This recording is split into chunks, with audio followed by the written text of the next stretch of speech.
Yo, it's Guido coming at you with the Tactics Talk. Ow! What the heck, man? Coming at you with the Tactics Talk. Welcome back. Thanks for tuning in. And today we have Kapri 25 in his KPZ07RH. And he is here on Himmel's Cliffdorf, raging in. Kapri has recently returned to the game. He's in a Tier 10 battle and takes a super aggressive initial position and kind of gets away with it. In fact, he scares the Standard B from doing anything.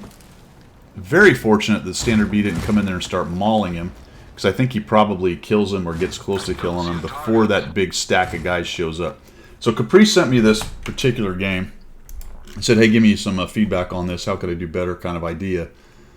And, you know, just getting back into the game, what are some things I can do? And I thought it was a really interesting one because it talks a lot about, or displays a lot about, what we've recently been talking about, my goodness, what am I talking about? Nobody knows. Which is pushing flanks. And just because you want it doesn't mean you should push it. I might have taken that shot into the lower hole of the JPZ and just backed out. So we are proxy lit. If you look at the Standard Bs inside the green circle right there, which means that everybody and their brother sees us, right? We're on the map. Anytime we try to make any move, they're going to see us. There is a JPZ 100 right there who's salivating, just hoping that we poke out or give us a piece of the tank to shoot. And we're even kind of shifting a little bit to where he might get a shot on us. The overmatch is real with that thing, so probably just going to delete us if we make that happen. And there you go. So one of the things maybe in Kapri's mind is I'll keep that guy lit. That's another reason why. We have 2 artillery, by the way. I'm very surprised you haven't been shot by both of them. He did get some spotting and put some good damage on the Standard, but the Standard has backed out.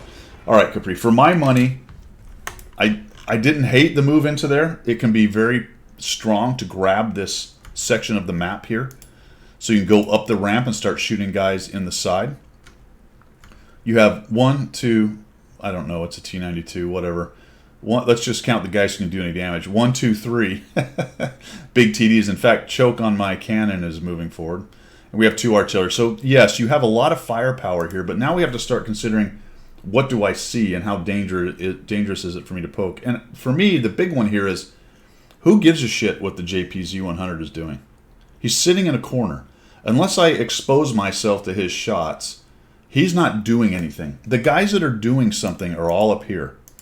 And you've taken a nice position. The Charfouteur is there. You have a really good chance to jump on this ramp and maybe take some shots on guys in the middle and start working on them. Now you have to be careful because they're a relatively soft tank. You could have people, artillery taking shots at you. This guy gets lit and decides he doesn't like that. Somebody took a big old chunk out of that dude. Might have been perhaps the T95 got a piece of him. Notice the T95 is moving up, so you may be watching that too.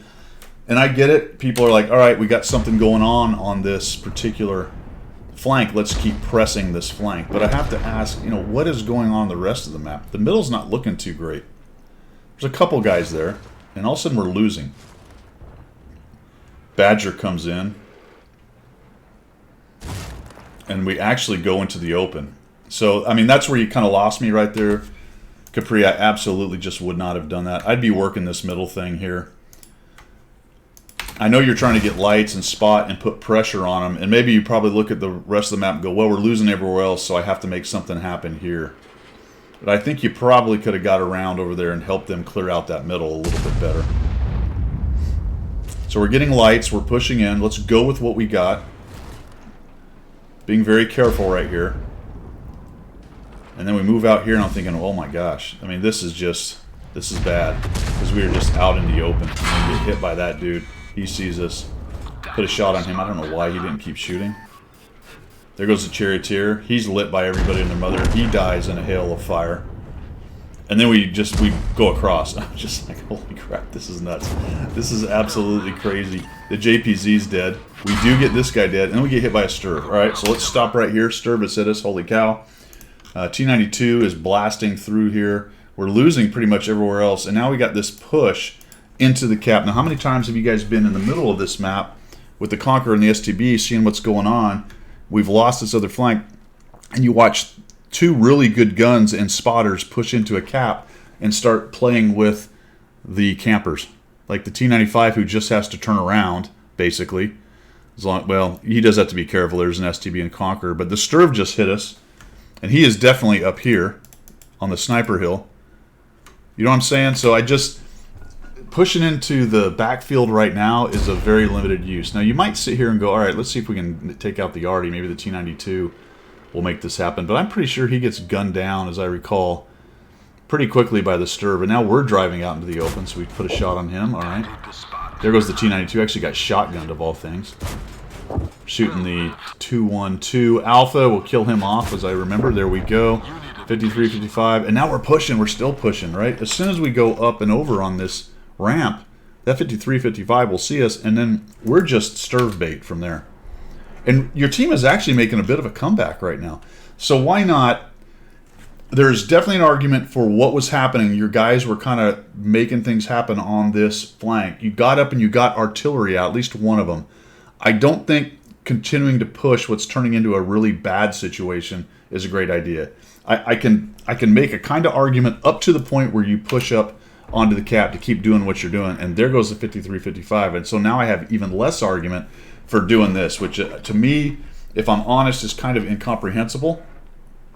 We're just going to drive up here behind a bush. We don't see the guy. Holy cow, there's a LT-432 who realizes you're back there, so he comes back to find you. Your team's in really pretty good shape.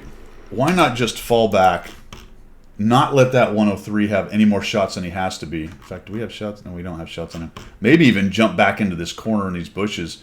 Maybe take some sniper shots on the T95 if we have them, or just fall all the way back, get up into the middle, or even back this way and start helping with these guys that are pushing. But as it is, we shoot there. We're not using the bushes very well right there, and then we're lit. So as soon as I was lit, I wouldn't continue trying to do this. You got to bail out of here and try to find some cover. Either move and make it harder to hit you, or run down there and get behind a rock, do something. Because now he sees you, right? He's like, yep, I know right where that guy is. And you, even if you went dark, you just shot again. The LT's probably got you. Somehow you bounce one, but you're not going to bounce this last one. And down we go. So we end up with a respectable 1,495, 1,438 assist. Nice job on the bounce. A couple bounces there. We managed to get, excuse me, managed to get away with. Really, for me on this one, it's just be careful about pressing flanks just because you are winning them, or it feels like you're winning them, doesn't mean it's a good idea to keep pressing them. Yeah, you did some pretty good work getting rid of the JPZ and some other guys, but really, was that JPZ doing anything? He was probably going to be happy to sit on that side of the map for most of the game. You did have your Badger and your T95 over there, so you did get them some shots. And then, okay, so great, fine. We decide to push. We get the JPZ. We kill the standard B. We find an RD or two and kill them. Then let's bail out of this thing, right? Every time, I think you kind of got led by the nose a little bit here. Every time things started looking a little better, you kept kind of pressing. Even though along the way, they were actually getting worse because you were losing guys quickly. And by the time you got there, it was just you and the Badger. So, and that last one, I definitely wouldn't have done it that way. Trying to shoot a Sturv where he's for sure going to see you, and you only had one shot to give him, or you were a one shot really, didn't even really have one shot to give him. There you go. That's my 2 cents. Let me know what you guys think down below. If you have any other clarifying remarks there, Kapri, feel free to send them down there. It wasn't a horrible game. I think you probably could have fallen back at some point, all the points we talked about, and maybe been a little more effective later game. Help the team win. Sturv's probably not going anywhere. Not for a while anyway. That's all I've got. Thanks for tuning in, guys. We will see ya.